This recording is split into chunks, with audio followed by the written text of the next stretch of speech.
Assalamualaikum warahmatullahi wabarakatuh. Ya, baik lagi di channel saya, oke. Di tugas ketiga kita ya tentang sistem operasi. Di sini saya akan menjelaskan tentang SaaS ya, atau bisa dibilang software as a service. Itu juga bagian dari cloud computing. Nah, sebelum kita mengetahui SaaS itu apa, kita harus mengetahui cloud computing itu apa. Oke, langsung aja kita mulai. Oh iya, sebelumnya selamat menunaikan ibadah puasa bagi yang menjalankan.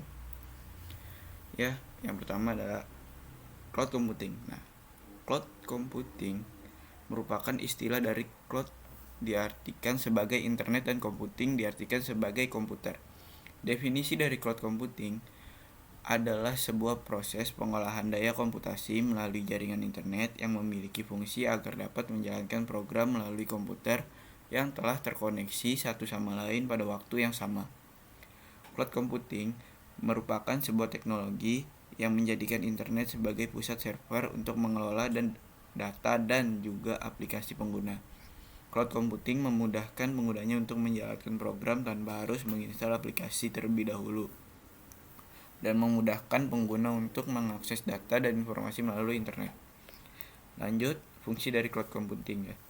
Yang pertama itu ada media penyimpanan terpusat pada server.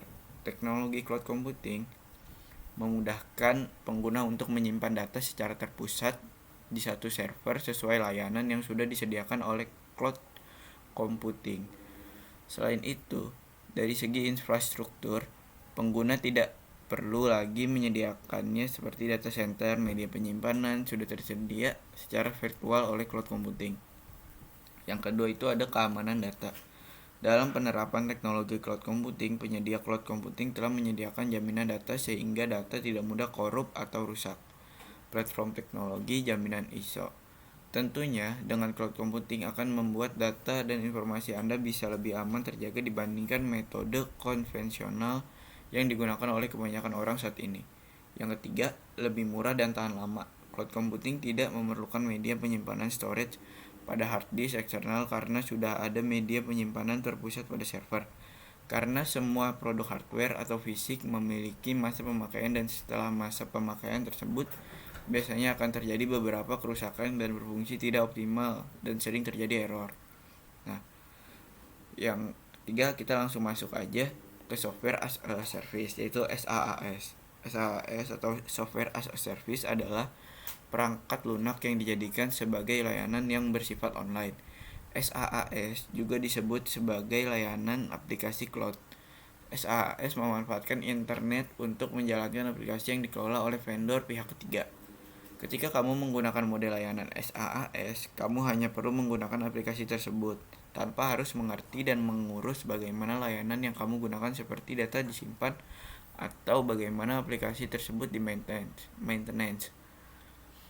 Karena hal tersebut merupakan servis yang disediakan penyedia layanan. Ya, kita lanjut. Karakteristik SaaS. Kamu mungkin sudah paham tentang ciri atau karakteristik model layanan SaaS.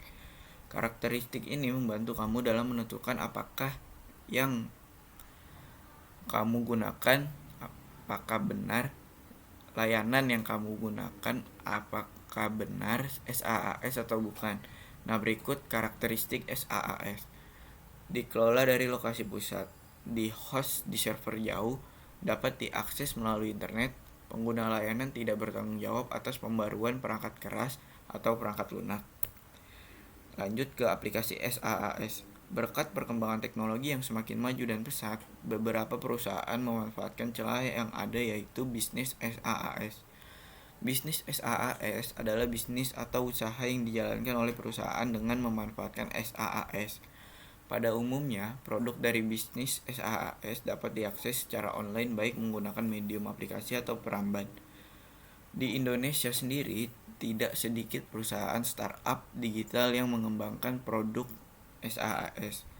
Berikut ini daftar startup di Indonesia menggunakan aplikasi SaaS. Yang pertama, ada Jubelio. Belakangan ini, bisnis online kian marak di masyarakat seiring dengan industri e-commerce yang kian meroket. Salah satu tool berbasis cloud yang menyediakan layanan manajemen pesanan pembeli dari berbagai situs marketplace yaitu Jubelio.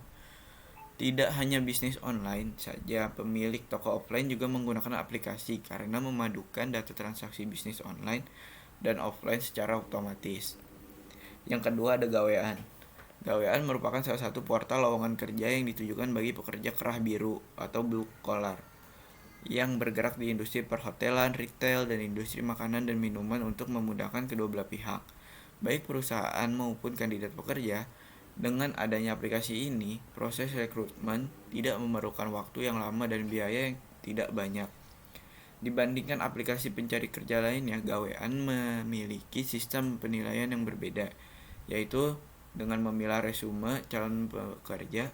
Hal ini bertujuan untuk membantu perusahaan menemukan kandidat pekerja yang sesuai dengan kriteria, sehingga mempercepat proses rekrutmen. Yang ketiga ada akuntansi online.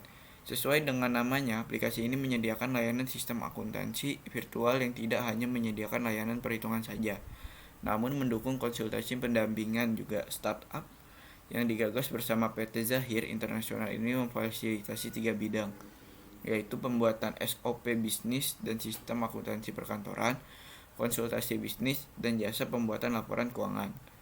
Nah, ini adalah keuntungan dan kerugiannya. Keuntungan SaaS, jika kamu menggunakan model layanan SaaS, kamu bisa langsung memanfaatkan layanan tersebut tanpa harus membuat sendiri. In-house development, sangat praktis. Nah, dan kedua, pengguna layanan tidak perlu mengkhawatirkan tentang ketersediaan dan reliabilitas aplikasi, karena hal tersebut sudah dijamin oleh penyedia layanan. Pengguna layanan hanya perlu fokus pada data miliknya. Perangkat yang dibutuhkan untuk menggunakan aplikasi hanya gadget yang tersambung di internet.